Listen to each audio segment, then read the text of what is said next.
Hi hello and welcome to Sree's world. നമുക്ക് നല്ല ഭംഗിയുള്ള കമ്മലുകൾ, സ്റ്റോൺ വെച്ചിട്ടുള്ള കമ്മലുകൾ കടയിൽ വാങ്ങിക്കാൻ കിട്ടാറുണ്ട്, നമ്മുടെ ഡ്രസ്സിനനുസരിച്ചിട്ടുള്ള അല്ലേ. ആ കമ്മലുകൾ നമുക്ക് നമ്മുടെ വീട്ടിൽ തന്നെ ഉണ്ടാക്കാം, വളരെ കുറഞ്ഞ ചിലവിൽ കുറഞ്ഞ സാധനങ്ങളുമായിട്ട്. അപ്പം നമുക്ക് ഡ്രസ്സിനനുസരിച്ചിട്ടുള്ള കമ്മലുകൾ എങ്ങനെ ഉണ്ടാക്കുക എന്നുള്ളത് നമുക്ക് നോക്കാം.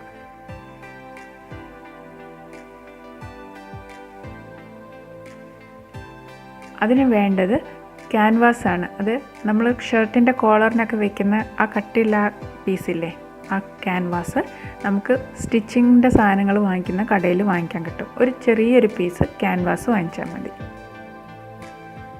അതിലേക്ക് നമുക്ക് വേണ്ട സ്റ്റോൺ, ഏത് സ്റ്റോണാണോ നമുക്ക് എന്ത് കളറാണോ വേണ്ടതെന്ന് വെച്ച് കഴിഞ്ഞാൽ ആ കളർ സ്റ്റോണും വാങ്ങിക്കാൻ കിട്ടും.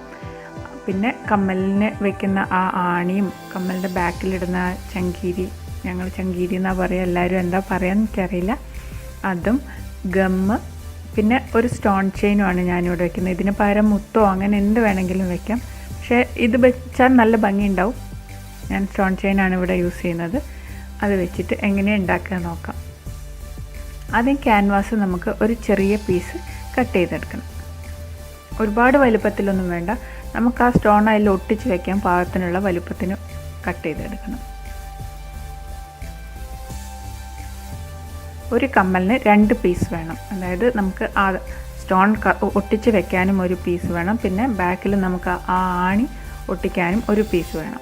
അപ്പം ആ സ്റ്റോൺ വെച്ച് നോക്കുക എത്ര വലുപ്പത്തിൽ വേണം എന്നുള്ളത്. കറക്റ്റിലല്ല, കുറച്ചൊരു വലുപ്പത്തിലെടുക്കുക. എന്നിട്ട് നമുക്കത് 2ആയി മടക്കിയിട്ട് കട്ട് ചെയ്തെടുക്കാം.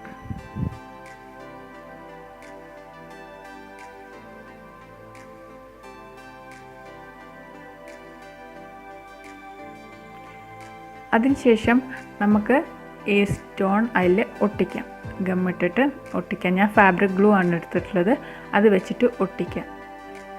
പിന്നെ അതിന് ചുറ്റും നമ്മൾ ഗം ഇട്ട് കൊടുത്തിട്ട് ആ സ്റ്റോൺ ചെയിനും അതിൽ ഒട്ടിക്കുക. അതിന് ആവശ്യത്തിന് എത്ര വേണം എന്നുള്ളത് നോക്കിയിട്ട് കട്ട് ചെയ്തെടുക്കുക. എന്നിട്ട് അതും ഒട്ടിച്ചു കൊടുക്കുക. അത് ഒട്ടിക്കുമ്പം ഒരു ടൂത്ത് പിക്കോ പെൻസിലോ അങ്ങനെ എന്തെങ്കിലും വെച്ചിട്ട് കറക്റ്റാക്കിയിട്ട് ആ സ്റ്റോണൊക്കെ ഇങ്ങനെ അടുപ്പിച്ച് കറക്റ്റാക്കി വെച്ചിട്ട് നമ്മൾ ഒട്ടിക്കാൻ ശ്രദ്ധിക്കും.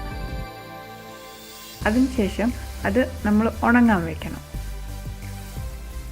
ഞാനിവിടെ ഉണങ്ങുന്നതിന് മുന്നേ എടുത്തിട്ട് അത് കട്ട് ചെയ്തിട്ടുണ്ട്. അതിൻ്റെ ബാക്കി ക്യാൻവാസിൻ്റെ ബാക്കി ഭാഗങ്ങളൊക്കെ കട്ട് ചെയ്തിട്ടുണ്ട്.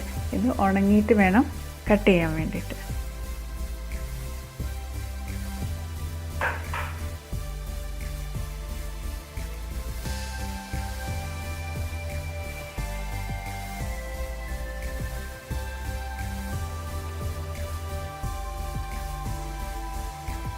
അതിനുശേഷം അതേപോലെ ബാക്ക് പീസും നമുക്ക് കട്ട് ചെയ്തെടുക്കുക. ഈ ആണി ഇങ്ങനെ വെക്കാനുള്ള പീസാണ്. അത് നമ്മൾ ഇതിന് കറക്റ്റാക്കിയിട്ട് കട്ട് ചെയ്തെടുത്തിട്ട് 4ആക്കി മടക്കുക. എന്നിട്ട് അതിൻ്റെ സെൻറ്ററിൽ ആ ആണി നമ്മൾ ആക്കി വയ്ക്കുക. അതും ഗമ്മിട്ടിട്ട് നമ്മൾ ഒട്ടിച്ചു കൊടുക്കുക. എന്നിട്ട് നന്നായി ഒട്ടിയതിന് ശേഷം നമ്മൾ ഇത് കറക്റ്റ് ഷേപ്പിന് വെച്ചിട്ട് കട്ട് ചെയ്തെടുക്കുക. ക്യാൻവാസ്, ബാക്കിയുള്ള ക്യാൻവാസൊക്കെ കട്ട് ചെയ്ത് ഷേപ്പാക്കി എടുക്കുക. വളരെ എളുപ്പമാണ് നമുക്കിത് ഉണ്ടാക്കാൻ വേണ്ടിയിട്ട്. നമ്മളെ ഡ്രസ്സിനനുസരിച്ചിട്ടുള്ള കല്ലുകളൊക്കെ വാങ്ങിയിട്ട് നമുക്ക് ഉണ്ടാക്കി എടുക്കാം.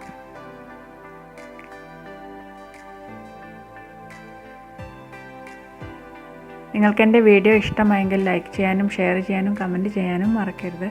അതുപോലെ തന്നെ നിങ്ങൾ ആദ്യമായിട്ടാണ് എന്നെ കാണുന്നതെങ്കിൽ എൻ്റെ ചാനൽ സബ്സ്ക്രൈബ് ചെയ്യാൻ മറക്കരുതേ. സബ്സ്ക്രൈബ് ചെയ്യുമ്പോൾ അടുത്ത് കാണുന്ന ആ കുഞ്ഞും ബെല്ലൈക്കണും കൂടെ ഒന്ന് പ്രസ് ചെയ്യുക. അപ്പോൾ ഞാനിടുന്ന വീഡിയോസ് എല്ലാം നിങ്ങൾക്ക് നോട്ടിഫിക്കേഷനായിട്ട് കിട്ടും.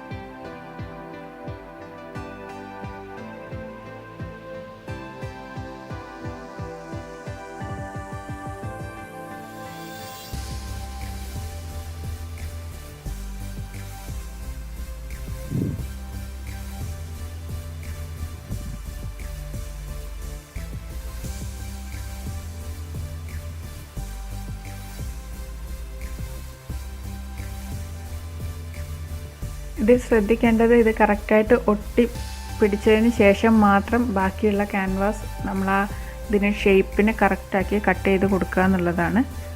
അത് മാത്രമേ ശ്രദ്ധിക്കേണ്ട കാര്യമുള്ളൂ. അത് ഒട്ടിപ്പിടിക്കുന്നതിന് മുന്നേ ചെയ്തിട്ടുണ്ടെങ്കിൽ ചിലപ്പോൾ ആ കല്ല് ഇളകി അതിൻ്റെ ഷേപ്പൊക്കെ മാറി അങ്ങോട്ടും ഇങ്ങോട്ടൊക്കെ ആയി പോകാൻ സാധ്യതയുണ്ട്.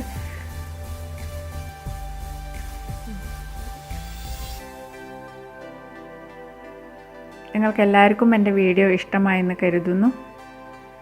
ഇനി നമുക്ക് പുതിയൊരു വീഡിയോയിലൂടെ വീണ്ടും കാണാം. ഇത്രയും നേരം എൻ്റെ വീഡിയോ കണ്ട നിങ്ങൾക്ക് എല്ലാവർക്കും നന്ദി. Thank you.